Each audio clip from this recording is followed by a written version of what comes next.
चतुर्भुज दास श्री कुंभन दास जी देख करके इतने आनंदित हो गए, चरणों में प्रणाम किया। प्रणाम करके महाप्रभु जी ने तुरंत दोनों की ओर देख करके कहा, पति पत्नी दोनों दंपति थे, क्या इच्छा है मन में? बंधुओं, कभी अगर संत जन, कभी भक्त जन, कभी भजनानंदी महात्मा आपके प्रणाम को स्वीकार करके या आपको देख करके ये कह दे क्या इच्छा है, तो कहीं ना कहीं अपने ऊपर प्रश्न चिन्ह उठाना, शायद मेरे अंदर कामनाएं बहुत हैं इसलिए उन्होंने ऐसा कहा। क्या इच्छा है मन में? कुंभन दास जी तो रोने लगे कि मैं इतनी इच्छाओं से युक्त हूं कि मुझे देखते ही कुछ बात नहीं करी, ये बोलने लगे कि क्या इच्छा है मन में बताओ। कुंभन दास जी तो हाथ जोड़ करके रुदन करने लगे। पत्नी उनकी ज्यादा भक्त नहीं थी, लेकिन बड़ी अच्छी थी, बुरी नहीं थी पर भक्त नहीं थी, सीधी सादी थी।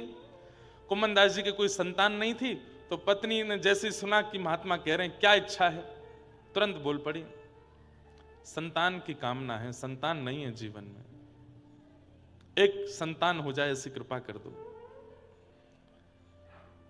महाप्रभु जी वल्लभाचार्य जी हंसने लगे, बोले एक नहीं 7 होंगे, एक नहीं 7 होंगे। लेकिन ये बात सुनकर के कुंभन दास जी बड़े दुखी हो गए, अपनी पत्नी से कहने लगे तुमने क्यों मांगा? अरे आचार्य चरण ने यदि इच्छा प्रकट करके कह भी दिया कि क्या इच्छा है मन में, तो कहीं ये क्यों नहीं मांगा कि गिरधर जीवन में आ जाए, ये क्यों नहीं मांगा कि नाथ मुझे प्राप्त हो जाए, ये क्यों नहीं मांगा कि ठाकुर जी जीवन को स्वीकार कर लें, हमें स्वीकार कर लें? ये तुमने मांगा भी तो संसार। पत्नी बेचारी भोली भाली, उसने कह दिया अलमो तो इतना ही आवे, जीवन में दंपति हैं, पुत्र नहीं है पुत्री नहीं है, तो मैंने मांग लियो। और कौन सा उनने एक ही वरदान की कही है? दोनों ने कही, दोनों के मन में कहा है मैंने अपनों मांग लियो, तुम अपनों मांग लो। महाप्रभु जी बड़े प्रसन्न हुए, बोले अब इनकी इच्छा से पुत्र तो होगा, 7 संतान तो होंगी, पर कृपा कीजिएगा चाहे एक भी उनमें से पूर्ण शरणागत हो ठाकुर जी के, चाहे एक भी हो पर पूर्ण शरणागत हो, ठाकुर जी का भक्त हो। इतने अकिंचन थे श्री कुंभन दास जी। 7 पुत्र हुए उनके, लेकिन कोई पूछता कुंभन दास जी कितने बालक हैं आपके, तो कहते 1.5 बालक है मेरे। बोले एक पूरा बालक है, क्यों? चतुर्भुज दास पूरा भक्त है, सुबह से शाम तक ठाकुर जी की आराधना करे, वो तो मेरा पूरा बालक है। और एक आधो बालक है। बोले क्यों? बोले मंदिर ना जावे, कथा वथा नहीं सुने, पर गौ सेवा करे, हमारे आधो बालक है। तो पूरे कितने? बोले बाकी के मेरे पुत्र नहीं है। क्यों? बोले ना मंदिर जावे, ना कथा सुने, ना गैया सेवा करें, 1.5 बालक है मेरे। कृष्ण प्रिय लग गए हैं, राम प्रिय लग गए हैं, नाम प्रिय लग गया है, सत्संग प्रिय लग गया है, तो संसार नीरस लगेगा। हमको लगता है, कब लगता है पता है? जब कथा सुनते हैं उतनी देर नीरस लगता है। और जैसे ही कथा में 1 बजता है, कहां है भंडारा, कहां बनो है आज, कहां मिलेगो। 7 दिन तक तो यूं ही लगता रहेगा कि 7वां दिन नहीं आवे, कथा पूरी नहीं होवे, लेकिन 7वां दिन आते लगेगा चलें भैया वापस घर। हाँ भाई बेटा, 7 दिन के लिए दुकान तुम्हारे भरोसे छोड़ के गया, कितनी कमाई करी बताओ। आपकी स्थिति पर मैं आपको डांट रहा हूं नहीं, मैं अपने ऊपर भी कह रहा हूं, हम भी ऐसे ही हैं। हाँ, पर बहुत कथाएं कर करके थोड़े थोड़े कभी कभी बहुत ज्यादा नीरसता आ जाती है संसार के प्रति। लेकिन अभी अच्छे से ठाकुर जी प्रिय लगे नहीं है, इसलिए संसार की बहुत विषय स्थिति प्रिय लग रही है।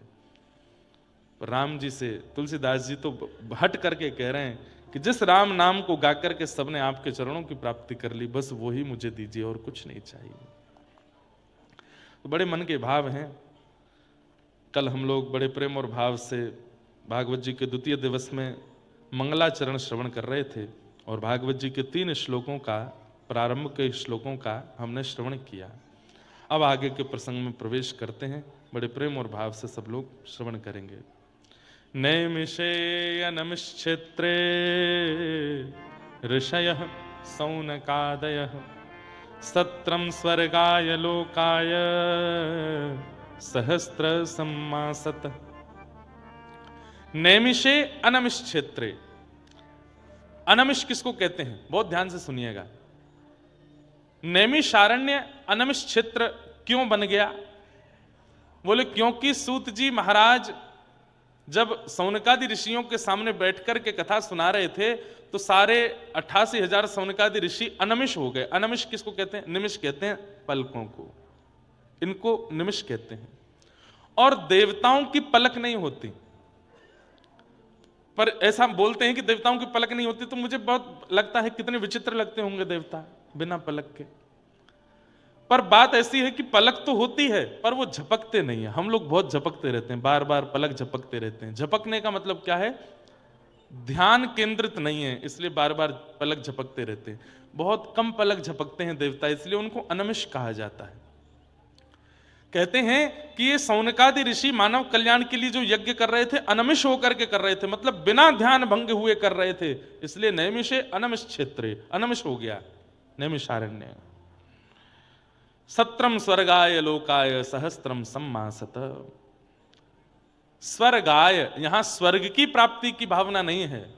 स्वर्ग भी जिस लोक का गायन करे, ऐसे वैकुंठ लोक की प्राप्ति हम मानवों को कैसे हो, उसके लिए वे सब यज्ञ कर रहे थे। तभी वहां सूत जी का आगमन हुआ और सूत जी से सौनकादि ऋषियों ने 6 प्रश्न किए। किम श्रेय शास्त्र सारह का स्व अवतार प्रयोजनम, किम कर्म के अवतारश्च धर्म कम शरणम गतः। ये 6 प्रश्न है। सबसे पहला, किम श्रेय, भगवान के अवतार का श्रेय किसको जाता है? ठाकुर जी किसके लिए अवतार लेते हैं? राक्षसों के लिए लेते हैं कि भक्तों के लिए लेते हैं? पहला प्रश्न। दूसरा प्रश्न, शास्त्र सारह का, हमारे हिंदू वैदिक सनातन धर्म में इतने शास्त्र हैं, इन सब शास्त्रों का सार क्या है? तीसरा प्रश्न, के अवतारश्च, भगवान के अवतार कितने हैं? चौथा प्रश्न, स्व अवतार प्रयोजनम, भगवान बार बार रूप क्यों बदलते हैं अवतार में, प्रयोजन क्या है? कभी राम बन के आते हैं, कभी कृष्ण बन के आते हैं, कभी परशुराम बन के आते हैं, कभी बराह बन के आते हैं, कभी नृसिंह बन के आते हैं, कभी कछुआ बन के आते हैं। इतने रूप क्यों बदलते हैं ठाकुर जी? जब सारे काम ठाकुर जी एक ही रूप में कर सकते हैं तो फिर बार बार रूप क्यों बदलते हैं? उनका प्रयोजन क्या है? किम कर्म, भगवान का कर्म क्या है? ठाकुर जी को कर्म गति तो होती नहीं, फिर उनका कर्म क्या है? और अंतिम प्रश्न, धर्म कम शरणम गतः, ठाकुर जी धर्म स्थापित करके गए, ठाकुर जी के जाने के बाद धर्म किसकी शरण में गया? कल रात्रि में हम जगन्नाथ मंदिर में बैठे थे, क्या अद्भुत वहां शास्त्रार्थ चल रहा था महापुरुषों में, और ऐसे ऐसे विषयों को लेकर के उनमें चर्चा चल रही थी कि सुनने वालों को बड़ा आनंद आ रहा था। हम 10-15 लोग ही बैठे थे वहां, खूब बढ़िया सुख मिल रहा था और शास्त्र मंथन वहां हो रहा था। शास्त्रों के नए नए भाव वे कहीं से कुछ ना कुछ कहे जा रहे थे। ठाकुर जी ने ऐसा कैसे कर दिया, भगवान ऐसे कैसे हो सकते हैं, ये काम कैसे कर दिया, सब बातें कही जा रही थी। अच्छा आनंद सुख मिल रहा था। तो ये 6 प्रश्न हैं, इन्हीं 6 प्रश्नों में कथा सुनाई गई। पहला प्रश्न क्या है? किम श्रेय, भगवान के अवतार का श्रेय किसको जाता है? किसके लिए ठाकुर जी अवतार लेते हैं? भक्तों के लिए कि राक्षसों के लिए? भक्तों के लिए। ये तो आप बोल गए ऐसे ही, लेकिन ठाकुर जी की क्रियाओं पर जब दृष्टि डालते हैं तो फिर किसको मार, अघासुर मारो, बकासुर मारो, धेनुकासुर मारो, अरिष्टासुर मारो। भगवान श्री कृष्ण ने जन्म लेते ही 6 दिन की अवस्था से ही मारना शुरू किया, पूतना के वध से प्रारंभ किया, शिशुपाल, दंतवक्र और जाने कहां कहां तक मारते ही गए। तो राक्षसों का वध कर रहे हैं? नहीं। मूल बात यही है कि ठाकुर जी भक्तों के लिए आते हैं।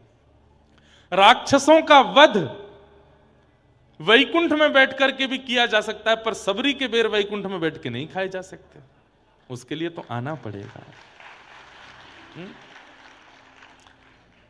राक्षसों पर कृपा, ये तो ठाकुर जी वैकुंठ में बैठे बैठे भ्रगुटी टेढ़ी कर करके भी कर सकते हैं, लेकिन गोपियों के घर के मक्खन को वैकुंठ से कैसे चुराएंगे?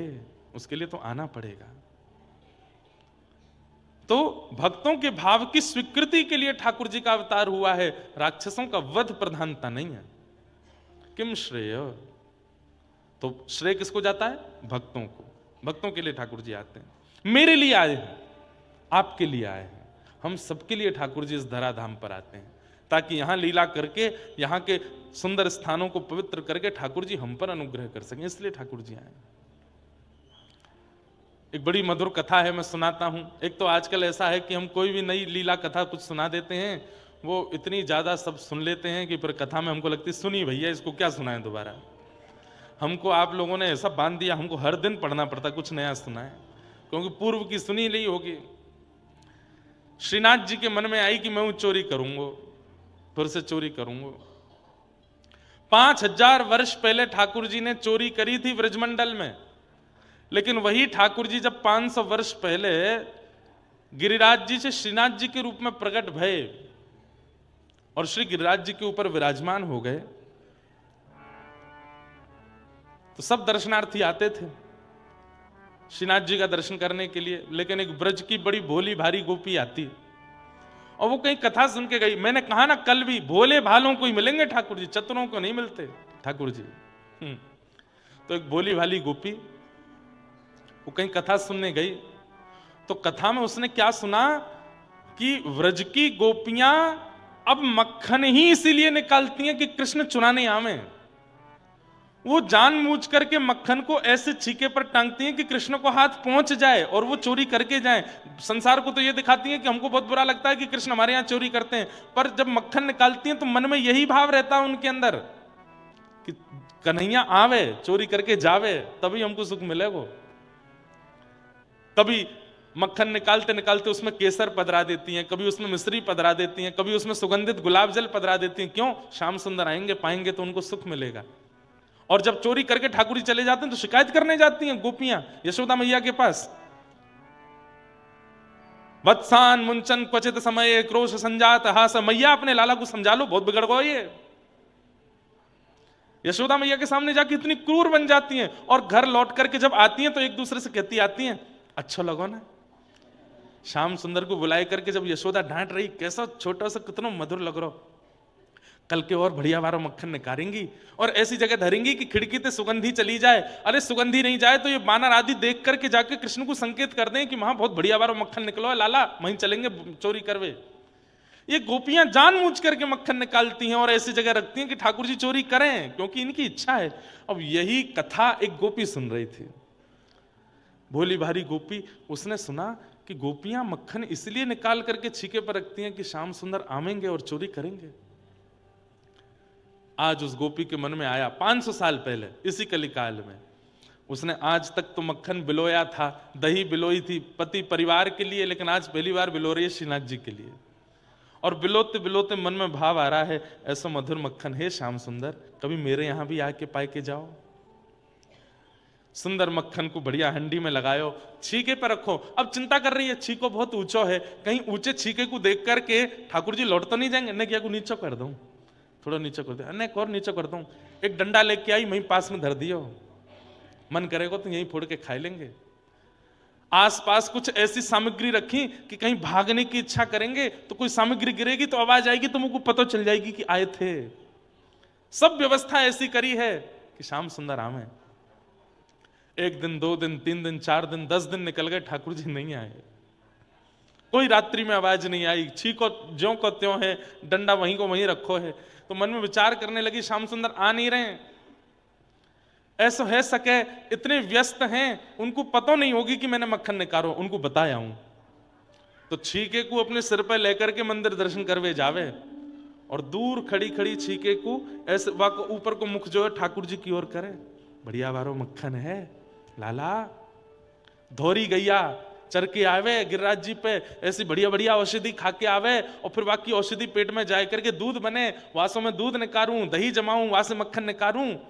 मक्खन धरो है, यहां में केसर भी है, मिश्री भी है, लाला आजा। ठाकुर जी को जाकर के उसने ऐसा लोभ दिया कि सामने खड़े हुए श्रीनाथ जी के मुंह से लार टपकने लगी। और ठाकुर जी तो मूर्तिमंत खड़े हैं। कुंभनदास जी ये सामने बैठ करके मंजीरा बजाए कीर्तन कर रहे थे ठाकुर जी का। कीर्तन करते करते इनकी नजर ऊपर गई तो मूर्तिमंत ठाकुर जी के जब होठों से लार टपकती भाई देखी तो ये नीचे से देख करके बोले, जय जय कहा भयो? तो इशारे में बोले पर्दा कर तब बताऊंगा। पर्दा कियो, भीतर जाके पूछो कहा भयो जय जय। अब भीतर नहीं जाते थे, बाहर से ही दर्शन करते थे।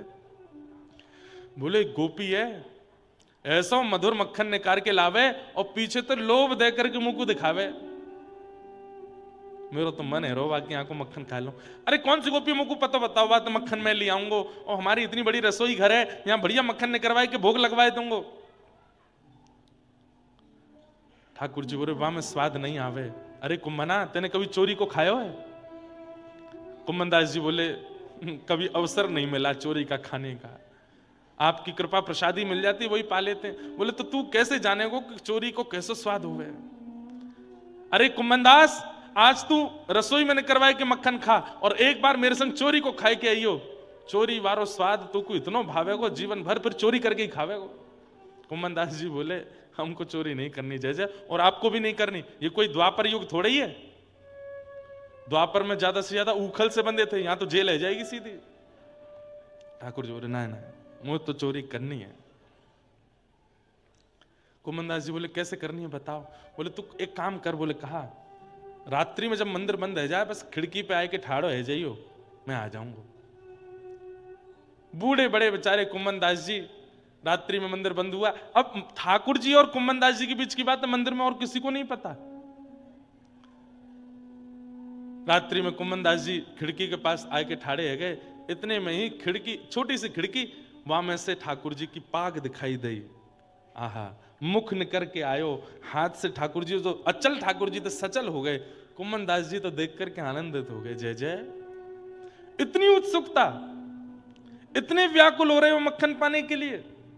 अरे तो ना पता मैंने सुगंधित मुंह को अनुभव है गयो, बहुत जोर को मक्खन है वहां गोपी के घर को पाके आऊंगा आज, और बहुत दिन है पायो ना, तो चल मेरे संग। और यहाँ कंधा पे दोनों पैर लटका करके सिर पे हाथ धर के ठाकुर जी बैठ गए। कुम्मन दास जी ऐसे पैर पकड़ के ठाकुर जी को लेके जा रहे हैं। जय जय जानो कहाँ है? बोले आगे ते दाहिने मुड़ जा, सीधो चल, आगे एक पोखरा आवेगो, वह पोखर ते बाएं मुड़ जाइयो, फिर मां सीधो चलियो, फिर एक पीपल को वृक्ष आएगो, बाते फिर दाएं। बोले तुम्हें कैसे पता सबरो रास्ता? बोले अरे वो गोपी रोज आए के बताए कि जाए, वो चाह रही है वह कावा के घर को मैं चोरी कर जाऊं, वही ने मुझको रास्ता बतायो, चल दे। कुम्मन दास जी के बीच बीच में आंसू आ जाते हैं, कितनी बड़ भागनी है वो गोपी जिसके घर ठाकुर जी स्वयं चोरी करने जा रहे हैं। प्राचीन घरों में छत होती थी पर आंगन के लिए खुली होती थी, आंगन में खुला रहता था। ठाकुर जी और कुम्मन दास जी ऊपर से भीतर आंगन में आए गए। आंगन में आए करके धीमे धीमे ठाकुर जी देख रहे, कहां छीको? कुम्मन दास देखियो। कुम्मन दास जी बोले जय जय वो रो। बोले हाँ वही है, चल आजा, तू खड़ो है जा, तेरे कंधा पे मैं खड़ो है जाऊंगा, छीको हाथ में आ जाएगा, प्रेम से पाएंगे। कुम्मन दास जी खड़े हैं, ठाकुर जी के चरण पकड़ रखे हैं, ठाकुर जी खड़े है गए, छीको पकड़ करके ऊपर से मक्खन निकाल करके प्रेम से पा रहे हैं। कुम्मन दास जी बोले बहुत बढ़िया जय जय, अरे मैं आया हूं सहायक संग में मुकू पवाए दो नेक नेक। तो ठाकुर जी मक्खन निकाले, मुख से लगामे, और एक तो नवनीत और वहां में ठाकुर जी को अधनामृत चाट करके जो नेका हाथ में बच जाए, वाकू ठाकुर जी एक हाथ से छीका पकड़ के ऐसे नीचे करें, एक कुम्मन आए मुंह खोल। अब मुंह तो पता नहीं चले तो कभी आंख में लग जाए, नाक में लग जाए, हाँ जे रो मुंह खोल ले याकू। अब कुम्मन दास जी मुंह खोलें तो ठाकुर जी अपने अपने भुजा से उनको मक्खन पवा रहे हैं। कुम्मन दास जी तो खो गए, मंत्रमुग्ध हो गए, सुध बुध नहीं रही कुम्मन दास जी को, लड़खड़ाने लगे चरण। ठाकुर जी बोले का कर रो एने धीमो खड़ा रहे। अरे जय जय ऐसो अधरामृत दियो है आपने, अब पाम टिक नहीं रहे मेरे। अरे नेक देर और डटो रहे, नेक और खा लो फिर चल रहे। तो कुम्मन दास जी के मन में आई, मैंने इतने रूप देखे इनके, एक बार देखूं तो सही है चोरी करते भाई लगे कैसे हैं। तो जैसे ही अब कुम्मन दास जी तभी देखेंगे जब छोड़ के आगे चले जाएंगे। तो कुम्मन दास जी ऐसे पकड़े पकड़े नीचे से देखने का प्रयास कर रहे हैं, लग कैसे रहे हैं। तभी देखिए नाक पे मक्खन लगो, गाल पे लगो है, यूं लगो, और इतनी उत्सुकता से तत्परता से ठाकुर जी मक्खन निकाल रहे हैं, पा रहे हैं, खूब सुंदर सुंदर नेत्र बंद करके मधुर मधुर पा रहे हैं। ये छवि देख ही रहे थे, इतने बेसुध होकर के ठाकुर जी मक्खन पा रहे हैं कि धीरे धीरे ठाकुर जी की धोती खिसकन लगी नीचे। जैसे ही ठाकुर जी की धोती खिसकन लगी तो कुम्मन दास जी बोले जय जय। बोले हाँ, ने कहा देर में हरि नंगम नंगा है जाएंगे, ने संभालो जय जय, संभालो संभालो संभालो। अब धोती नीचे खिसकी, कमर ते नेक नीचे आई, इतने में ही ठाकुर जी ने चतुर्भुज रूप धारण कियो, दो भुजा से धोती पकड़ी और दो भुजा से मक्खन पा रहे हैं। ऐसे चतुर्भुज ठाकुर जी के दर्शन आज तक कोई ने नहीं किए। कैसे हैं? दो भुजा से धोती पकड़ रखी है और दो भुजा से छीको पकड़ के मक्खन खाना नहीं रोकूंगा, चाहे धोती उतर जाए। कुम्भन दास जी के नेत्र सजल हो गए और जैसे ही उस छवि को देखा, एक तो अधरामृत मुख में चला गया तो वैसे ही पाम नहीं ठहर रहे थे, अब चतुर्भुज रूप में ठाकुर जी की ऐसी लीला देखी, मक्खन के प्रति तत्परता देखी और ऐसे धोती पकड़े ठाकुर जी, तो कुम्भन दास जी तो बेसुध हो गए और जैसे ही बेसुध होकर के लड़खड़ाए, ठाकुर जी बोले कहा कर रहे हो, एक कुम्भना ने एक संभाल। इतने में तो ठाकुर जी हिले और छीके से मटकी नीचे गिरी, जोड़ते फूटी आवाज, भाई पूरे घर के लोग उठ गए, चोर चोर चोर चोर चोर चोर। ठाकुर जी बोले भाजो यहाँ से भैया, कल युग है, यहाँ अगर मैं चोरी कर तो पकड़ोगे तो बहुत बुरा हो जाएगा। ठाकुर जी तो तुरंत उछल कूद करके छत के लांग करके भाज गए, कुम्भन दास जी यूं ही खड़े हैं। क्या छवि, मुख पे मक्खन लगो है, नाक पे मक्खन लगो, आंख पे मक्खन लगो है, और बस यूं ही ठाड़े हैं। इतने में गोपी आई, माने लालटेन जलाई, बोले अरे बाबा मोड़ा तो शर्म ना आई है, इतने बुढ़ापे में चोरी करवे आए हो यहाँ पे। लिए डंडा लेके महाराज कुम्भन दास जी में 2-4 बार दर्द धर दिए। कुम्भन दास जी को दर्द नहीं है, रोए। कुम्भन दास जी ने थोड़ी देर बाद नेत्र खोले और वह गोपी को देख करके चरणन में प्रणाम करके, तू है सखी बड़ भाग बड़ी, नंदलाल तेरे घर आवत है, तू है सखी बड़ भाग बड़ी। अरे सखी तू कितनी बड़ी बड़ भागन है।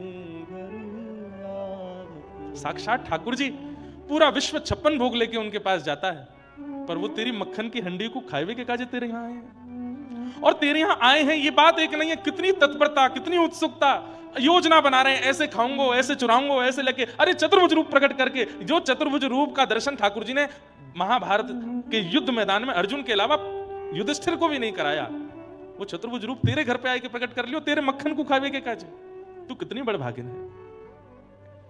तू अपनो श्रृंगार करत है, तू अपनो श्रृंगार करत है, ये दर्पण हाथ दिखावत है, दर्पण हाथ दिखावत है। कुम्भन दास जी को ऐसा लगने लगा कि भाई या गोपी के घर में जितनी भी सामग्री हैं सब ठाकुर जी, और ये गोपी जो कुछ भी करती है ये नहीं करती, ठाकुर जी इसके लिए करते हैं। तू है सखी बड़ भाग बड़ी, नंदलाल तेरे घर आवत है, तू है सखी बड़ भाग बड़ी, नंदलाल तेरे घर आवत है। निज कर गूथ सुमन के गजरा, निज कर गूथ सुमन के गजरा, ये अपने ही हाथ पहरावत हैं, अपने हाथ पहरावत हैं। कुम्भन दास लाल गिरधर के, कुम्भन दास लाल गिरधर, ये तो तेरे ही हाथ बिकावत हैं, तेरे हाथ। कुम्भन दास जी कह रहे हैं ऐसे प्रेमी भक्त अगर ठाकुर जी को पकड़ करके कहीं बेकाबू आएंगे ना, ठाकुर जी बिक भी जाएंगे। बोले तू जैसे चाहेगा वैसे धर ले लूंगा भैया, रहूंगा तेरे सुख में, रहूंगा तेरे आनंद में, रहूंगा तेरे उत्साह में। कुम्भन दास जी तो गोपी के पाम छू रहे हैं, गोपी ले लेकर के डंडा मारे हैं, बाबा तो शर्म ना आई है, बुढ़ापे में चोरी करके आयो। कुम्भन दास जी कह रहे तू कहा बताऊं, मैं नहीं आयो, मुकु लायो गयो यहाँ पे, कौन लेके आयो, तू मानेगी नहीं कौन लेके आयो। बोले नहीं बताओ कौन लेके आयो। चतुर्भुज चोट्टा चोट्टा ब्रज भाषा में कहते हैं चोर को, किसको कहते हैं, चतुर्भुज चोट्टा। ठाकुर जी आए, अब वो गोपी तो मान ही नहीं पा रही है। कुम्भन दास जी बस उसी छवि का चिंतन करते हुए जा रहे हैं, तभी आगे कदम वृक्ष के नीचे ठाकुर जी बैठे हैं। कुम्भन दास जी बोले जय जय, बहुत बढ़िया करी हैं, चोरी कराए हुए ले गए, कुछ तो भाग गए माते मुंह छोड़ आए। ए तो तू काय को चोरी करवे गयो कि मैं भाव में निमग्न हेवे गयो। अरे मैंने तुमको मक्खन खवायो, चतुर्भुज रूप धारण कियो, ये भाव रखवे की जगह तो जमुना जी किनारे कल्ले पर्वत पर बैठ कल्ले, चोरी में भाव करेगा तो फिर मरेगा। कुंभन दास जी ने चरणों में प्रणाम किया। आप आश्चर्य करेंगे, ठाकुर जी बोले, एक कुंभना, एक तो कुछ शुभ समाचार देनो। बोले, कहा, तेरी बहू ने अबई अबई एक लाला को जन्म दियो है घर में। ठाकुर जी समाचार कुंभन दास जी को दे रहे हैं कि तुम्हारे घर अभी एक बालक का जन्म हुआ है। बिना बालक का मुख देखे ही चतुर्भुज श्री कुंभन दास जी ने अपने उस पुत्र का नाम चतुर्भुज दास रखा। क्यों? आज मैंने चतुर्भुज रूप का दर्शन किया है, मेरे पुत्र का नाम चतुर्भुज दास है। जिन श्री चतुर्भुज दास जी ने अद्भुत पद गाया, गोवर्धन वासी सांवरे, गोवर्धन वासी सांवरे, लाल तुम बिन रयो न जाए, गोवर्धन वासी। अद्भुत है भैया, ठाकुर जी बड़े प्रेमी हैं। इसलिए किम श्रेय, राक्षसों के लिए नहीं आए ठाकुर जी। ये चोरी, ऐसी चोरी वैकुंठ में कर पाएंगे ठाकुर जी? वाके लिया तो ब्रज में ही आना पड़ेगा, वाके लिया तो वृंदावन ही आना पड़ेगा। इसलिए ठाकुर जी आए। शास्त्र सारहक, इन शास्त्रों का सार क्या है? अष्टादश पुराणेषु व्यासस्य वचनद्वयम् परोपकार पुण्याय पापाय परपीडनम। हमारे 18 पुराणों में 2 ही बात प्रधानता है, बहुत ध्यान से सुनो। परोपकार पुण्याय, दूसरे की सहायता करना, इससे बड़ा कोई पुण्य नहीं हो सकता। और अपने लिए जो चीज बुरी लगती है वो किसी के साथ करना, इससे बड़ा कोई पाप नहीं। इन 2 बातों का ध्यान रखो। स्व अवतार प्रयोजनम, भगवान के इतने भिन्न भिन्न अवतारों का प्रयोजन क्या है? बार बार रूप बदल के क्यों आते हैं? ठाकुर जी अपनी व्यापकता सिद्ध कर रहे हैं। वो केवल पक्षधर नहीं है, केवल मानव बनकर के मानवों के पक्षधर नहीं है। ठाकुर जी कह रहे हैं जड़ चेतन सबका मैं स्वामी हूं। यहां पर ठाकुर जी वृक्ष बन करके मानो संपूर्ण वृक्ष प्रजाति को भी आश्वासन दे रहे हैं कि मैं तुम्हारे रूप में, अरण्य के रूप में हूं। इसलिए तुम ये मत सोचना मैं केवल मानवों का नाथ हूं, मैं सबका नाथ हूं। इसलिए ठाकुर जी सर्व व्यापकता में मछली भी बनते हैं, कछुआ भी बनते हैं, नृसिंह भी बनते हैं, बराह भी बनते हैं, अरण्य भी बनते हैं। सबरे रूप ठाकुर जी ने धारण किए ताकि सबकी आराधन का केंद्र मैं बन जाऊं। कहीं कोई ये ना सोच ले कि मैं केवल मानवों का नाथ हूं, सबका नाथ हूं। किम कर्म, ठाकुर जी करते क्या हैं? ठाकुर जी करते क्या हैं? गौ ब्राह्मण संत प्रतिपालक हैं। ठाकुर जी गौ ब्राह्मण संत और भक्तों के पालन करते हैं, उसी के लिए ठाकुर जी आते हैं। के अवतारश्च, अवतारा यशंखेय।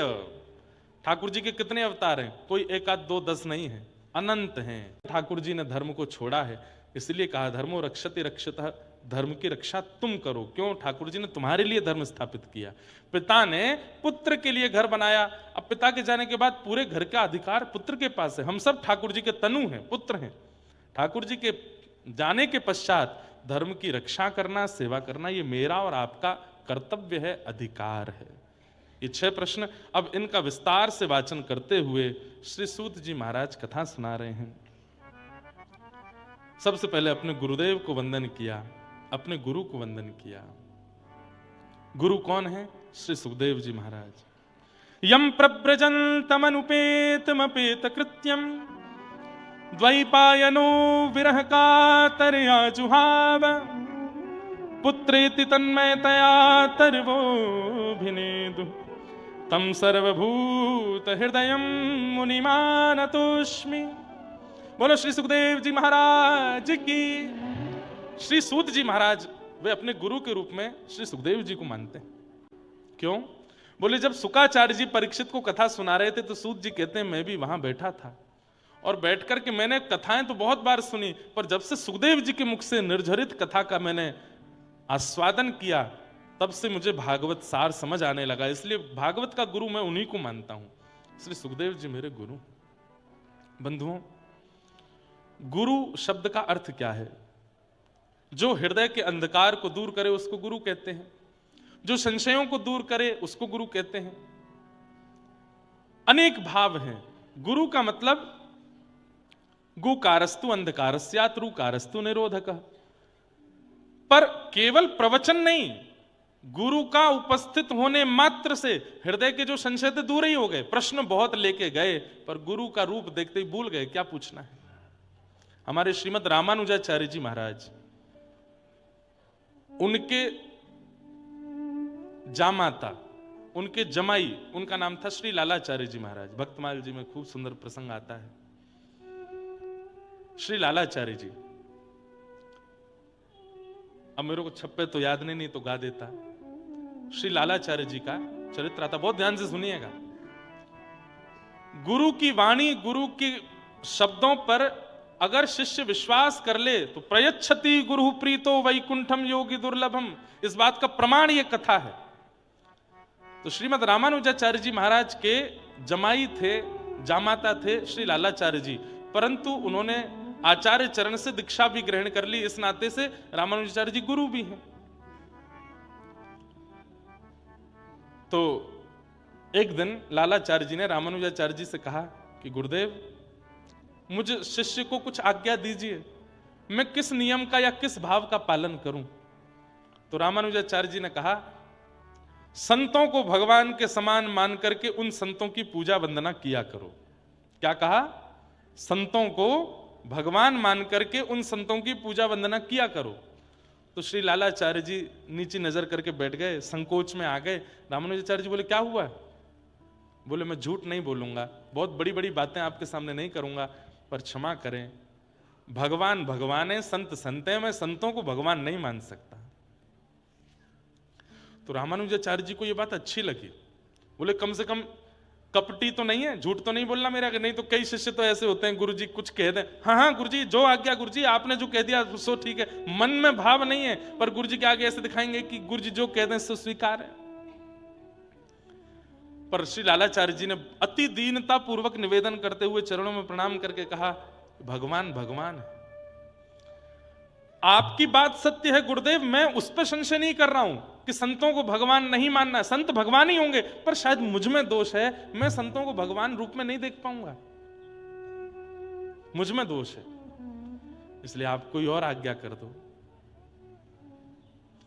तो श्री रामानुजाचार्य जी बोले, तो एक काम करो, संतों को भगवान नहीं मान सकते तो संतों को गुरु समान मानो। जो निष्ठा मुझ में है, जो श्रद्धा मुझ में है, जो समर्पण मुझ में है, वो निष्ठा समर्पण वो संतों में रखो।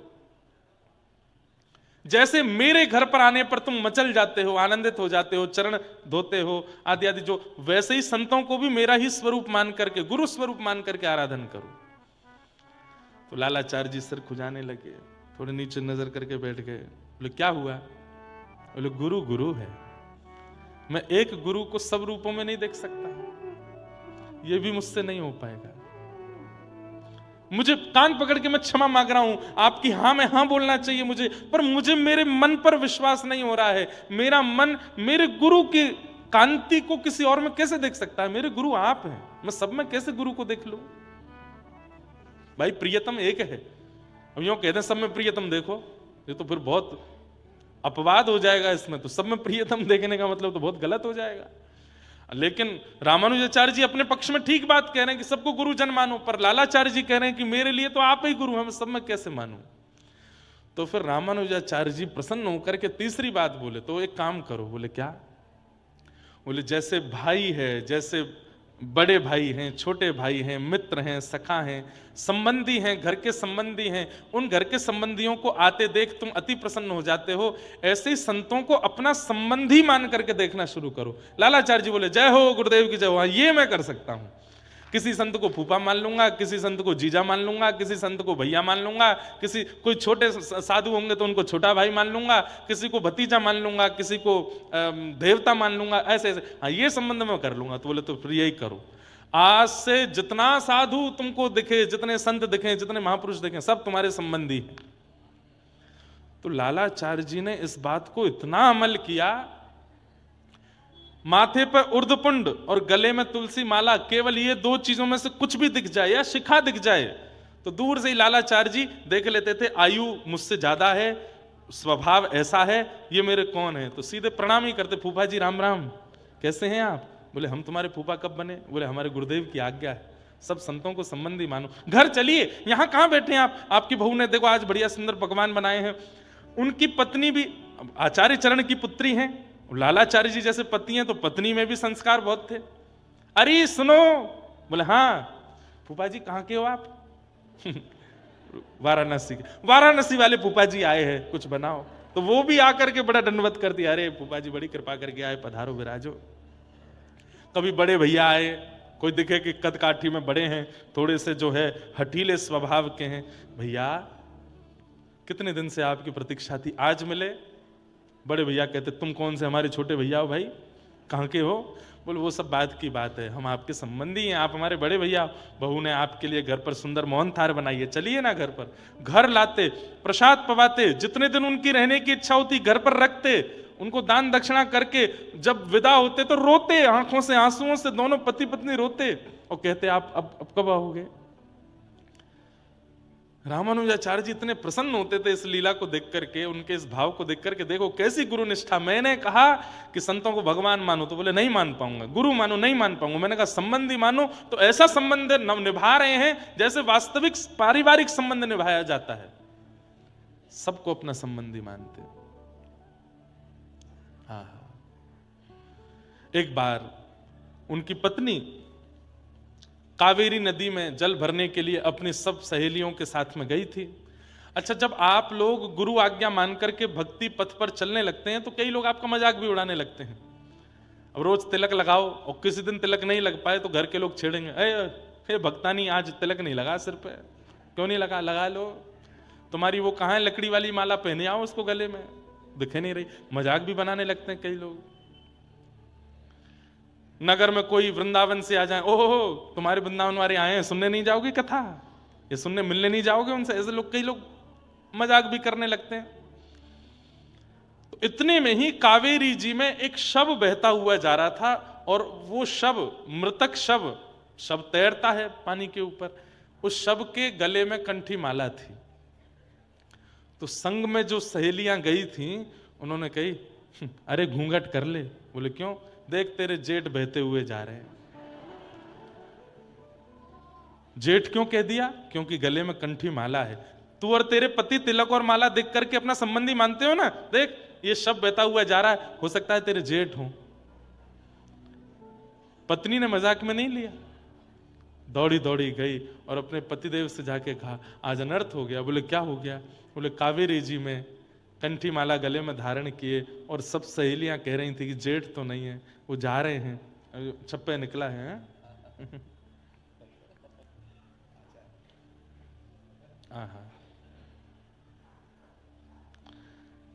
चार दिग्गज महंत, उनके विषय में ये सब भाव कहे। पहले सुना दें कथा, फिर उसके बाद छप्पे कहेंगे। तो कहा, क्या बता रहा था मैं?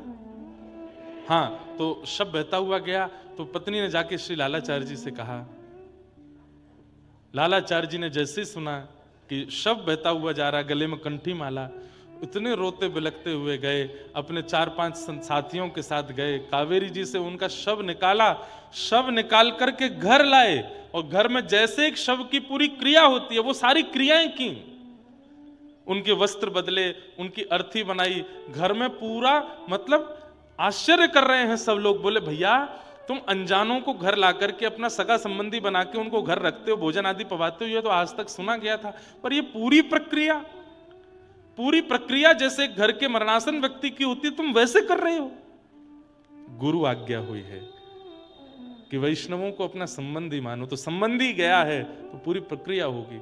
पिंडदान आदि जो होना चाहिए वो किया, अर्थी बना करके वैसे ही रुदन कर रहे हैं, बार बार चरणों से लिपट लिपट के रो रहे हैं कि भैया आप क्यों चले गए, श्री ठाकुर जी कृपा करें, आपको चरणों में वास दें। कीर्तन करने लगे, नेत्रों से अविरल अश्रुधार कर रही है, मेरे भैया चले गए। जाकर के उनका संस्कार किया, छौर कर्म कराया, सब कुछ वो किया जो एक घर परिवार सदस्य लोग करते हैं। 10 गात्रादि करने के बाद जब 13 आई तो 13 में पूरे नगर के ब्राह्मणों को चिट्ठी भेजी कि हमारे यहां हमारे बड़े भैया उनका 13 है, आपको प्रसाद पाने के लिए आना है। ब्राह्मणों ने चिट्ठी देख करके कहा बिल्कुल नहीं जाएंगे, ना हमें गोत्र पता, ना हमें इसका नाम पता, ये तो चलते फिरते किसी भी आदमी को अपना संबंधी बना लेते हैं और उसके नाम से कुछ भी करते हैं। बताओ, भोजन आदि पवाते तब तक ठीक था, घर में लाके उसका श्राद्ध कर्म कर रहे हैं, उसका जो तेरा ही कर रहे हैं, हम जाएंगे इनके यहाँ पाने? बिल्कुल नहीं जाएंगे। यहां पर तेरही पर ब्राह्मणों को जो भी दान आदि किया जाता, सबकी व्यवस्था रखी, प्रसाद बनाया, लेकिन एक भी ब्राह्मण नहीं आया। आज मन व्यथित हुआ लालाचार्य जी का, और अपने गुरुदेव से जाकर के कहे, गुरुदेव आपने कहा था कि संतों को संबंधी मानना, पर जितनी देर व्यासपीठ पर बैठते हैं केवल उतनी देर के लिए गुरु भाव, और गुरु भाव ना भी रखो तो केवल इतना भाव रखो, ये जो कहेंगे उस पर समर्पित होना है बस।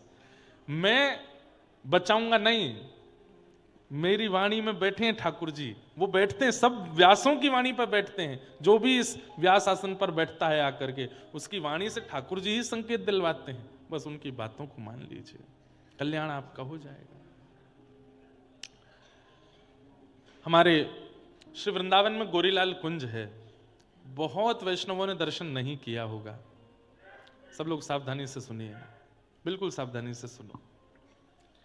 अब आ रही है बात तो फिर मैं रहने क्यों दूं, और इन्हीं कारणों से हमारी कथाओं का क्रम पीछे छूट जाता है, बीच बीच में ऐसे भाव आते हैं, पर मुझे लगता है कि वो भाव पुष्ट होना चाहिए ना आपके चित्त में, तभी आगे के विषय पर जाएं। हमारे वृंदावन में गोरीलाल कुंज है, हरिदासी परंपरा का स्थान है, अत्यंत गोपनीय और गुप्त है, हर कोई नहीं पहुंच पाता वहां पे, लेकिन जो पहुंचे वहीं के होके रह गए, इतना अद्भुत स्थान है। वहां के आचार्य चरण हुए श्री नरहर देव जी महाराज, और श्री नरहर देव जी के शिष्य हुए श्री रसिक देव जी। कौन हुए? श्री रसिक देव जी। तो गुरु कैसे परीक्षा लेते हैं अपने शिष्य की, ये कथा सुनो। तो श्री रसिक देव जी, इसके प्रति गुरुदेव का बड़ा आत्मीय भाव होने लगा। वहां गोरीलाल जी हैं। अब ये भी एक अद्भुत कथा है कि वहां जो ठाकुर जी हैं, जैसे युगल सरकार है ना, ठाकुर जी और प्रिया जी, वहां ठाकुर जी जो हैं, जो ऐसे खड़े हैं वो प्रिया जी हैं, और ऐसे जो खड़े हैं वो ठाकुर जी हैं। मतलब इसीलिए, क्योंकि लाल तो सांवले हैं, पर वहां गोरी जो है वो लाला बन के खड़ी है, इसीलिए ठाकुर जी का नाम है गोरीलाल कुंज, इसलिए स्थान का नाम गोरीलाल कुंज है। वहां ठाकुर जी जो हैं वो प्रिया जी हैं, और प्रिया जी जो हैं वो ठाकुर जी हैं, विपरीत श्रृंगार में खड़े हैं, अद्भुत दर्शन है। तो वहां के आचार्य हुए श्री नरहरदेव जी, उनके शिष्य थे श्री रसिक देव जी। तो एक बार गुरुदेव के मन में आया कि रसिक देव जी की परीक्षा ली जाए। रसिक देव जी अत्यंत गुरु प्रति निष्ठा, मतलब ये बात कह दें तो कोई अतिशयुक्ति नहीं, ठाकुर जी को बाद में प्रणाम, पहले गुरु जी को प्रणाम, ऐसे श्री रसिक देव जी। तो एक बार गुरुदेव के मन में आया कि रसिक देव की परीक्षा लेकर के पूरे शिष्यों को बताया जाए कि ये कैसा शिष्य है। क्या परीक्षा ली? अपने एक दूसरे शिष्य को बुला करके कहा, तुम जबरदस्ती रसिक देव पर झूठे आरोप लगा करके हमसे शिकायत करो उसकी। तो कहने लगे, गुरुदेव ऐसा क्यों कर रहे हैं? बोले, हमने जितना कहा बस उतना करो, रसिक देव पर झूठा आरोप लगा करके उसकी आके हमसे निंदा करो, शिकायत करो। ठीक है, गुरु आज्ञा मान ली बेचारे उस बालक ने, और आकर के रसिक देव जी सामने बैठे थे, और गुरुदेव से आके, देखिए गुरुदेव आप इसको समझा लीजिए, और ये बहुत ज्यादा विचित्र हो गए कि कभी हमारा लोटा फेंक देते हैं, कभी हमारे वस्त्रों पर रज फेंक देते हैं, कभी हमारे ऐसा करते हैं, फाड़ देते हैं वस्त्र, बहुत उधम मचाते हैं, बहुत हमारे साथ अत्याचार अनाचार करते हैं। गुरुदेव ने कहा, रसिक देव तुमने ऐसा किया नहीं उन्होंने, लेकिन गुरुदेव के आगे अपनी ना बोलने में भी उनको संकोच हो रहा है, नीचे नजर करके बैठ गए, कुछ नहीं बोले। बोले, तुम इतने उद्दंड हो, हमको ये नहीं पता था। अच्छा, सब शिष्य जानते थे कि गुरुजी इनसे बहुत प्रेम करते हैं, छोटी सी बात है, थोड़ा डांट देंगे। और गुरुदेव ने क्या कहा, ये उद्दंडता हम बिल्कुल स्वीकार नहीं करेंगे, रसिक देव इसी समय अपना बोरिया बिस्तर बांधो, आश्रम छोड़ के चले जाओ। तो रसिक देव जी ने एक बार नजर उठा के गुरुदेव की ओर देखा, कहना चाहते हैं कि मैंने नहीं किया कुछ भी, लेकिन अब गुरु आज्ञा पहले ही हो गई कि आश्रम छोड़ के जाओ। उस गुरु भाई की ओर देखा, वो गुरु भाई भी आश्चर्य में आ गया। बोले गुरुजी ने कहा था कि आरोप लगाना पर इतना बड़ा दंड देंगे, ये गुरुजी ने मुझे भी नहीं बताया था। वो चरणों में गिर गया, गुरुदेव गुरुदेव गुरुदेव। रसिक देव जी ने कुछ नहीं किया, आप ऐसा मत, तुम चुप रहो बिल्कुल, रसिक देव निकलो जाओ। रसिक देव जी के प्राण बसते हैं अपने गुरु में, और गुरु ने कह दिया आश्रम छोड़ के चले जाओ। तुरंत क्षण भर नहीं लगाया, गुरुदेव को प्रणाम किया, ठाकुर जी को प्रणाम किया, आश्रम से अपने 2-4 सामग्री जो थी वो लेकर के निकल गए। सबके सामने से तो ऐसे निकले कि गुरु आज्ञा है, लेकिन आश्रम से बाहर जाते इतना रोए इतना रोए इतना रोए, आश्रम की दहली को पकड़ पकड़ करके रोए। सब शिष्य गुरु भाई देखते रहे, रोते रहे। गुरु जी से कहे, गुरु जी आप इतने निष्ठुर कैसे हो सकते हैं, आप तो बहुत प्रेम करते थे इनसे। बोले मुझे मत समझाओ, और तुम सबकी भी बारी आएगी, चुपचाप बैठो अपना काम करो, और रसिक देव तुम जाओ। निकाल दिया आश्रम से।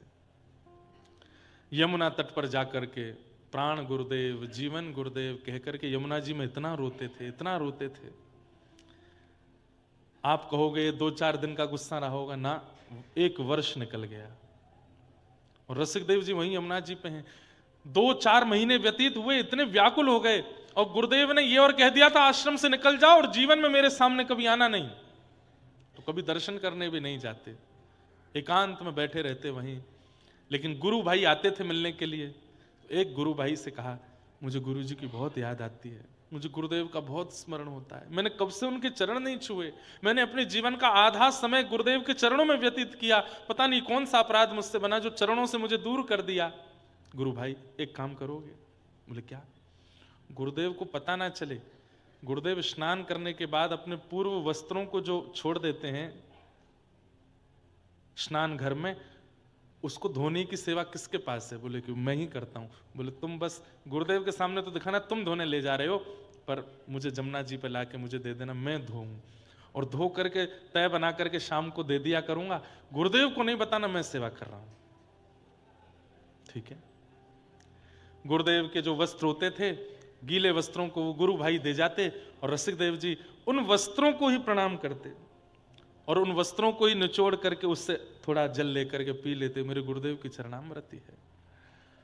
उनको धो करके पोंछ करके उनमें इत्र लगाते, बढ़िया सुखाते, एक एक वस्त्र की सरवट को दूर करते, इतने अद्भुत ढंग से उनको लगाते। वस्त्रों के ऊपर का भाग, नीचे का भाग, इधर ऊपर का उपरना आदि सबको सजा करके गुरु स्वरूप मान के दंडवत प्रणाम करते। यही मेरे गुरु हैं। कैसी निष्ठा! 1 दिन 2 दिन 10 दिन 15 दिन 20 दिन जब बीते, गुरुजी बोले, ए सुनो चेलाराम इधर आओ, ये वस्त्र तुम ही धोते हो रोज? तो घबरा गए। जी गुरुजी, जी गुरुजी। बोले हो नहीं सकता। इतनी निष्ठा और इतनी पवित्रता से या तो व्यक्ति धन लेकर के सेवा करता है, या फिर किसी के वियोग में सेवा करता है। व्यक्ति या तो धन लेकर के निष्ठा प्रकट करता है कि भाई मुझे इतना धन मिला है तो मुझे ये कार्य पूरा करना ही है, या किसी वस्तु की प्राप्ति के वियोग में हो, वो वस्तु ना मिल रही हो तो तत्पर होकर के निष्ठा प्रकट कर पाता है। तुम तो यहीं रहते हो, रोज तुम्हारे वस्त्रों से इतनी अद्भुत सुगंधी और इतनी लगता नहीं है कि तुम धोते हो, तुम्हें सौगंध है। कौन धोता है वस्त्र? सत्य बताओ। चरणों में गिर गए, गुरुदेव क्षमा कर दीजिए ना, गुरु बड़े गुरु भाई रसिक देव जी को। बोले उसका नाम क्यों ले रहे हो, वो धोता है क्या? बोले मैं ही रोज वस्त्र उनको दे देता हूं, वो धो करके स्वच्छ करके शाम को वो गुरु सेवा मांग रहे थे। गुरु जी आप नाराज नहीं होना, आपसे चरणों में प्रार्थना, उनसे कुछ मत कहिएगा, गुरुदेव मेरा अपराध है, मुझे निकाल दीजिए आश्रम से, पर आप उनको बुला लीजिए वापस। गुरुदेव ने कहा तू नहीं, वही है, वही जानबूझ करके तेरे को कह करके मेरे वस्त्र मंगवाता होगा। सुन, उस रसिक देव को जाकर के बोल दे। बोले क्या?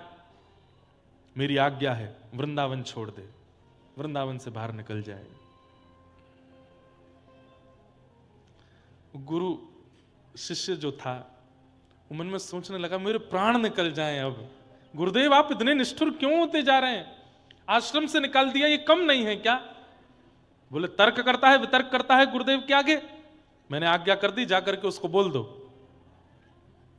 आज वो गुरु भाई आए, रसिक देव जी उत्सुक बैठे थे, वस्त्रामेंगे, उनको चरणामृत लूंगा और वस्त्र धो करके संभालूंगा।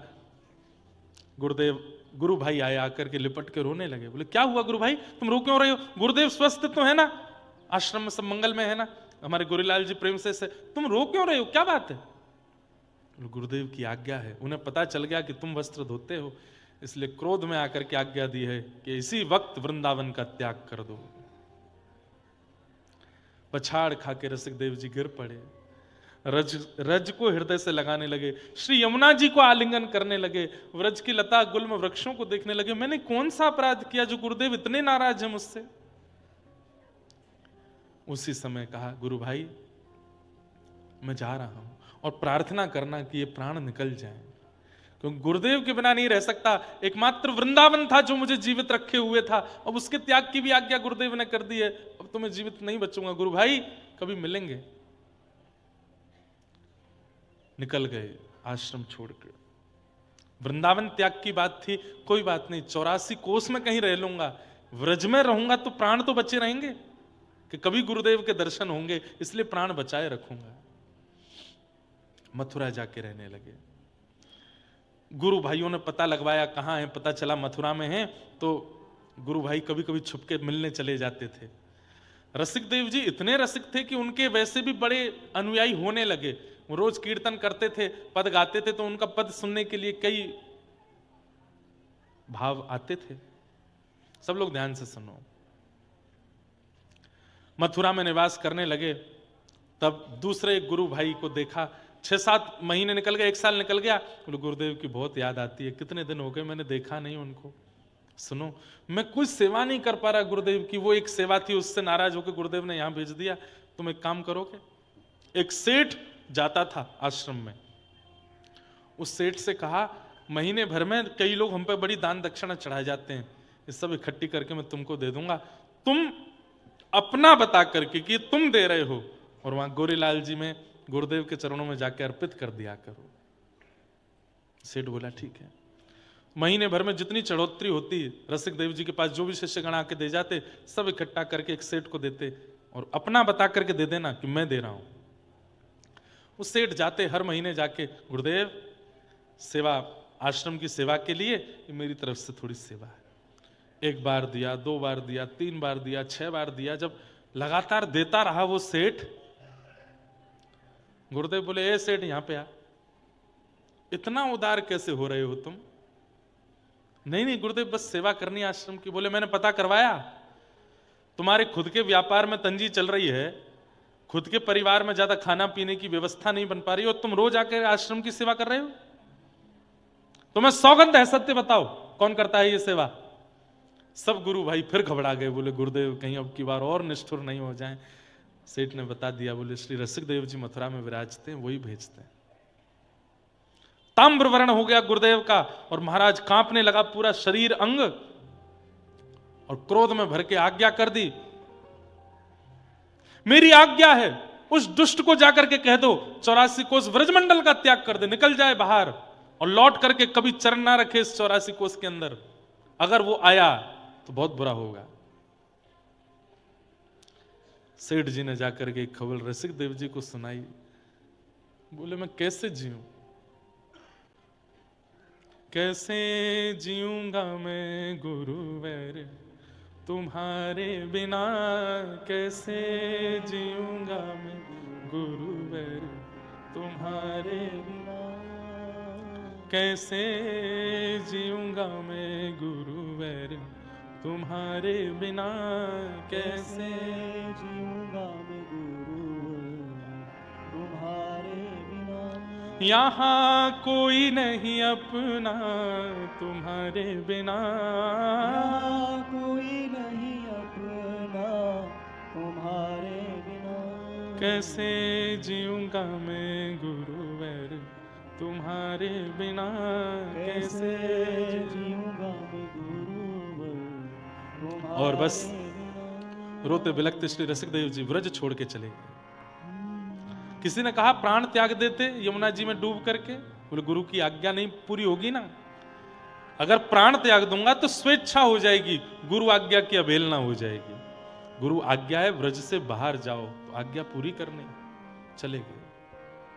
बुंदेलखंड में रहते थे, बुंदेलखंड के निवासी थे।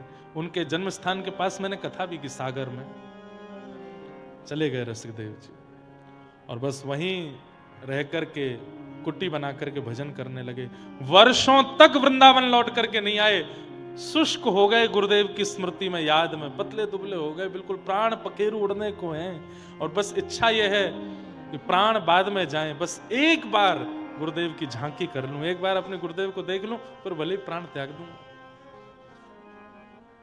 इतना स्मरण करते थे अपने गुरु का, इतना स्मरण करते थे कि गुरु भाई मिलने के लिए जब जाते थे वहां पर, तो अपने गुरु भाई से कहते थे, कल रात को गुरुदेव को ज्वर आया, तुमने औषधि नहीं दी। तो गुरु भाई कहते, आपको कैसे पता? इतना चिंतन किया गुरुदेव का कि गुरु की प्रत्येक गतिविधि उनको पता होती थी, इतनी दूर बैठ करके भी। पर निष्ठुर हैं गुरुदेव, नहीं स्वीकार कर रहे। 5-6 वर्ष निकल गए। उसके बाद श्री नरहर देव जी जो गुरु जी थे, उनकी यात्रा हुई बुंदेलखंड की तरफ, और जब वे यात्रा पर निकले, गांव के लोगों ने जाकर के श्री रसिक देव जी से कहा, अब तो अच्छे दिन आए हैं, अब तो ठाकुर जी रीझ गए, श्री सदगुरुदेव भगवान नरहर देव जी बुंदेलखंड आ रहे हैं, अब तो हमें दर्शन होंगे। रोने लगे, बोले मैं सामने नहीं जाऊंगा, कहीं वे प्रसन्न चित्त आ रहे होंगे, वे प्रसन्न चित्त आ रहे होंगे, और मेरा रूप देख करके कहीं उनकी प्रसन्नता में विघ्न नहीं आ जाए, मैं गुरुदेव के सामने नहीं जाऊंगा, मैं नहीं जाऊंगा। नहीं गए।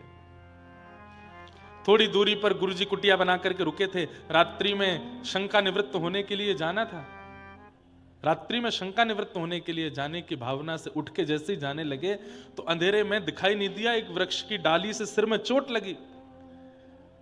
चोट लगी गुरुदेव को, रक्त निकला श्री रसिक देव जी को, माथे से रक्त निकलने लगा। जो 2-4 शिष्य बैठे थे, रात्रि में उठ के रसिक देव जी बैठ गए, माथे पर हाथ धर के बैठे हैं। तभी उन शिष्यों ने देखा, बोले गुरुदेव क्या हुआ, क्या आप तो यहीं लेटे थे, माथे में कैसे लगी? बोले कोई जाओ, मेरे गुरुदेव शंका निवृत्त होने के लिए जा रहे थे, और एक डाली लगी है सिर पे, उनको चोट लगी है, मलहम लगा दो। जाकर के शिष्यों, उनके शिष्यों को बताया, बोले तुम्हारे गुरुदेव कहाँ हैं? वन में गए हैं, उनके सिर में चोट लगी है उनको। बोले तुम्हें कैसे पता? बोले कि गुरुदेव को चोट लगी, रक्त रसिक देव जी को निकल रहा है। ये बात जाकर के किसी अत्यंत गूढ़ शिष्य ने नरहर देव जी से कही, गुरुदेव आप सोच रहे हैं पराकाष्ठा प्रेम की, वो कितना प्रेम करते हैं आपको, चोट आपको लगती है, रक्त उनको निकलता है। गुरुदेव इतने निष्ठुर क्यों हो रहे हैं, स्वीकार कर लीजिए ना। खबरदार जो उसका नाम मेरे सामने लिया। तो इतने के बाद भी गुरु ने स्वीकार नहीं किया। बोले सुनो, अभी कितने दिन का प्रवास हो रहा है बुंदेलखंड में? बोले गुरुजी अभी 1 महीना और। बोले नहीं, अभी रात में ही वृंदावन वापस जाएंगे, नहीं चाहिए, नहीं रहना, हमें उस नगर में नहीं रहना जहां वो रसिकदेव रहता हो। शिष्यों के मन में आया, ऐसा तो कोई अपराध नहीं किया उन्होंने गुरुदेव जो आप इतने नाराज हो उनसे। लौट करके वृंदावन आ गए। वृंदावन में श्री गोरीलाल ठाकुर जी विराजमान थे। गुरुदेव आकर के जैसी सेवा में अंदर गए तो क्या देखा, बाहर सब शिष्यगण रो रहे हैं। रोज गुरुदेव से कहते हैं रसिकदेव जी को स्वीकार कर लो, लेकिन गुरुजी नहीं मानते। आज जब ठाकुर जी की सेवा में गए तो क्या देखा, ठाकुर जी के नेत्रों में अश्रुबिंद है। ताली नहीं बजाओ, सुनो। कहा ठाकुर जी से, जय जय, आप रुदन कर रहे हैं, मेरे प्रियालाल सरकार, कोई सेवा में अपराध बना, आपके शयन में कोई दिक्कत हुई, कोई प्रसादी में दिक्कत हुई, आप रुदन क्यों कर रहे हैं नाथ, आपके नेत्रों में अश्रु क्यों हैं? ठाकुर जी प्रकट हो गए और प्रकट होकर के बोले, क्यों इतने निष्ठुर हो रहे हैं आप भी जानते हैं हृदय से कि रसिकदेव कितना योग्य है, आप भी जानते हैं कि वो कितना प्रेमी है, कितना भक्त है, फिर इतनी परीक्षाएं क्यों? आप उसको स्वीकार क्यों नहीं करते? ये सुनते ही नरहरदेव जी नृत्य करने लगे, रोने लगे, हृदय पर हाथ धर के बोले, मैं यही प्रतीक्षा कर रहा था, सबने कहा स्वीकार करो, पर जिस दिन मेरे नाथ कहेंगे स्वीकार करो उस दिन करूंगा। मैं इसी की प्रतीक्षा कर रहा था कि सबको पता चल गया है कि रसिकदेव कितना प्रेमी है, पर मैं प्रतीक्षा कर रहा था जिस दिन मेरे प्रिया प्रियतम स्वीकार करके कहेंगे और मुझसे कहेंगे कि उसको स्वीकार करो, उस दिन मेरे मन में भाव आएगा, हाँ अब प्रियालाल ने भी स्वीकार कर लिया, अब मैं रसिकदेव। जो इतने 6-7 वर्षों से इतने निष्ठुर गुरुदेव थे, आज सारी निष्ठुरता दूर, बाहर आए, रोने लगे। अरे कोई दौड़ के जाओ, मेरे रसिक देव को लेकर के आओ। हो गया बहुत दिन, 6 साल आडंबर किया, 6 साल नाटक किया क्रोध करने का, अब नहीं। इस पूरे क्रोध के पीछे कारण एक ही था कि मेरे प्रियालाल उसको स्वीकार कर लें, और आज इन्होंने स्वीकार कर लिया। अब मेरा रसिक देव, उसको बुला के लाओ। किसी ने जाकर के बुंदेलखंड में खबर दी और कहा श्री गुरुदेव बुला रहे हैं, आपको याद कर रहे हैं। सुनते ही श्री रसिक देव जी की स्थिति, मेरे प्राण निकलना जाए, वृंदावन तक जीवित रख लो मुझे बस। मैं सुनकर कि मेरे कान तरस गए कि मेरे गुरुदेव मुझे बुला रहे हैं। रथ आए, हाथी आए, घोड़े आए, पर पैदल चल रहे हैं वृंदावन की ओर, मेरे गुरुदेव बुला रहे हैं। लौट करके आए और जैसे ही गोरीलाल कुंज में आए, श्री नरहर देव जी ने हृदय से लगा लिया। कितनी देर तक दोनों गुरु शिष्य एक दूसरे को हृदय से लगा के रोते रहे, किसी को समय का भान नहीं पड़ा। सुबह से रात्रि हो गई, बार बार देखते हैं, फिर हृदय से लगाते हैं। अरे मेरे रसिक देव, तुझे ज्यादा पीड़ा तो नहीं हुई ना, तुझे कष्ट तो नहीं हुआ ना? आज तेरे इस निष्ठा से, तेरे इस भाव से प्रसन्न होकर मैं तुझे कुछ देना चाहता हूं। क्या? अब से गोरीलाल तुम्हारे हैं, अब से ये प्रिया प्रियतम तुम्हारे हैं, अब इनकी सेवा तुम करोगे।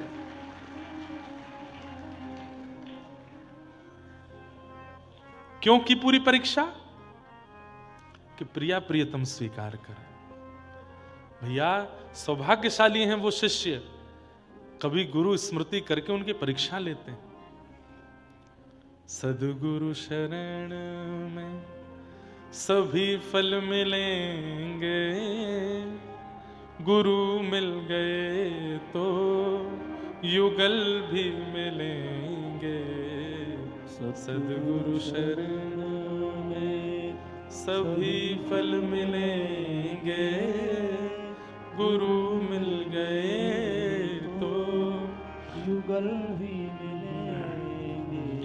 आज सूत जी महाराज नैमिषारण्य क्षेत्र में सौनकादि ऋषियों के सामने बैठ करके कह रहे हैं, मैं अपने गुरु रूप में श्री सुखदेव जी को देखता हूं, क्योंकि उनके मुख से निर्झरित भागवत सुनकर के मेरे चित्त में साक्षात श्री ठाकुर जी प्रकट हो गए। तो मैं वही कथा सुनाऊंगा जो मैंने सुखदेव जी से सुनी है। मेरे गुरु वही हैं। तम व्यास सून मुपयाम गुरुम मुनि नाम। ऐसे मुनियों के गुरु श्री सुखदेव जी को मैं बारंबार प्रणाम करता हूं। और यहां से श्री सूत जी महाराज नैमिषारण्य की भूमि में कथा सुनाना प्रारंभ करते हैं। धर्मस्वनिष्ठितः पुंसां मतो धर्मस्वनिष्ठितः पुंसां विश्वक्सेन कथासु यः नोत्पादयेदधिरतिं श्रम एव हि केवलम्। सूत जी कह रहे हैं, मेरे द्वारा किया गया एकादशी का व्रत, प्रदोष का व्रत, मंगलवार का व्रत, मेरे द्वारा की गई तीर्थ यात्रा, जगन्नाथ यात्रा, बद्रीनाथ यात्रा, मेरे द्वारा किया गया दान पुण्य, गरीबों की सहायता, मेरे द्वारा किया गया संत भोज आदि आदि जो कुछ भी है, ये सब ठाकुर जी ने स्वीकार किया। इसका प्रमाण क्या है? मैंने तो किया, पर मेरे ठाकुर ने उसको स्वीकार किया, इसका प्रमाण क्या है? मैं अपने जीवन की इतनी एकादशियों के व्रत कर चुका हूं, पर ठाकुर जी उन एकादशियों से प्रसन्न हैं, इसका प्रमाण क्या है? मैंने शंकर जी पर इतने बिल्वपत्र चढ़ाए हैं, इतने सोमवार के व्रत किए हैं, पर शंकर जी ने वो स्वीकार किए, इसका प्रमाण क्या है? तब सूत जी कहते हैं, इसका एक ही प्रमाण है, सत्संग में जाकर के उस सत्संग को सुनते सुनते उसी में ही मन लगना। ये इस बात का प्रमाण है कि ठाकुर जी आपकी निष्ठा से, सेवा से और आपके द्वारा किए गए क्रमों को स्वीकार कर रहे हैं, इसीलिए कथा में मन लग रहा है। कथा में जाकर के बार बार घड़ी देख रहे हैं, कितने बज गए? 11:15 हो गए। अभी तो 12 बजने में 10 मिनट हैं, 15 मिनट हैं। समझो कि आपके द्वारा की गई एकादशी, मंगलवार, प्रदोष सब व्यर्थ हैं। आपके द्वारा किए गए सारे तीर्थ यात्रा आदि सब बेकार हैं। आपके द्वारा के श्रम एव ही केवलम, स्पष्ट कह रहे हैं, आप जो कुछ भी कर रहे हो भगवत प्राप्ति के लिए, अगर उस क्रिया के बाद भी कथा में रति नहीं हो रही है, तो आपके द्वारा की गई वो क्रिया केवल और केवल एक प्रयास है, श्रम है। ठाकुर जी उसको स्वीकार नहीं कर रहे हैं। बुरा नहीं मानना, कान पकड़ के क्षमा मांगते हुए बोलूं, इतनी रस भरी कथा चल रही है फिर भी सो गए, इसका मतलब ठाकुर जी ने आपके व्रत नियम स्वीकार नहीं किए। मैं नहीं कह रहा हूं, इसी नैमिषारण्य में सूत जी कह रहे हैं इस बात को। सूत उवाच धर्मस्वनिष्ठतः पुंसाम विश्वक्सेन कथा सुयः। विश्वक्सेन भगवान की कथा चल रही हो और तुम्हारा मन ना लग रहा हो, तुम्हें बार बार उबासी आ रही हो, निद्रा हो रही हो, भूख लग रही हो, प्यास लग रही हो, उठ के जाने की इच्छा हो रही हो, 4 काम याद आ रहे हो, 100 फोन आ रहे हो, तो समझो आपके द्वारा कथा के अलावा किए गए जितने भी तीर्थ याटन व्रत अनुष्ठान हैं सब व्यर्थ हो गए। ठाकुर जी ने स्वीकार नहीं किए, लेकिन आगे बैठने को नहीं मिला, पीछे बैठे हैं। बड़ी मुश्किल से व्यास जी का दर्शन हो रहा है, पर एक टक बैठ करके पूरी 10 बजे से लेकर के 1 बजे तक कथा को श्रवण करते हैं। और जैसे ही व्यास जी ने कहा कथा विश्राम, अब आगे की कल सुनाएंगे, तो मन में विचलनता होने लगी, व्याकुलता होने लगी। अरे अब कब पुनः सुबह के 10 बजेंगे, फिर से कथा शुरू होगी। समझो आपने पूर्व में जो कुछ भी क्रम किया सब ठाकुर जी ने स्वीकार किया है। कथा में रति इस बात का प्रमाण है कि ठाकुर जी आपसे प्रसन्न है। इस बात का एक और प्रमाण सुनिए। रावण रोज रुद्राभिषेक करता है, एवरी डे, हर दिन, और दुनिया के लोग तो शिवलिंग के समीप जाकर के अभिषेक करते हैं। रावण के लिए स्वयं शंकर जी आते हैं कैलाश से और आकर के प्रतीक्षा करते हैं, रावण जब फ्री हो जाएगा तो अभिषेक करेगा हमारा। और रावण आकर के ब्राह्मणों के साथ, गुरुजनों के साथ बैठ करके शंकर जी की आराधना करता है। कभी कभी ब्राह्मण विप्रजन बैठ करके रावण को समझाने का प्रयास करते हैं, रावण शास्त्रों में इस बात, मुझे मत समझाइए, आपका काम अभिषेक कराना है, कराइए, दक्षिणा लीजिए, जाइए। सत्संग में उसकी कभी रुचि नहीं हुई, केवल क्रम करता गया, केवल नियम करता गया, केवल अनुष्ठान करता गया, केवल अभिषेक करता गया। लेकिन उन नियम, क्रम, अनुष्ठान, अभिषेक का जब प्रवचन होता तो रावण कहता मुझे ज्ञान दोगे, मुझे बताओगे, सब पता है मुझे मत बताइए। परिणाम आज तक रावण का पुतला फूका जाता है दशहरा मैदान में। क्या उसके इतने पुण्य भी नहीं थे कि कम से कम चलो 2-4 साल तक जला लिया होगा? कितने साल हो गए आज रावण को धराधाम से गए हुए, ठाकुर जी ने उसका वध किया, कितने साल हो गए, आज तक बेचारे का पुतला जलाते हैं। क्यों? ठाकुर जी प्रसन्न नहीं थे। ठाकुर जी ने एक भी उसके आराधन को, उसके भाव को, किसी को भी स्वीकार नहीं किया। क्यों? सत्संग में रुचि नहीं।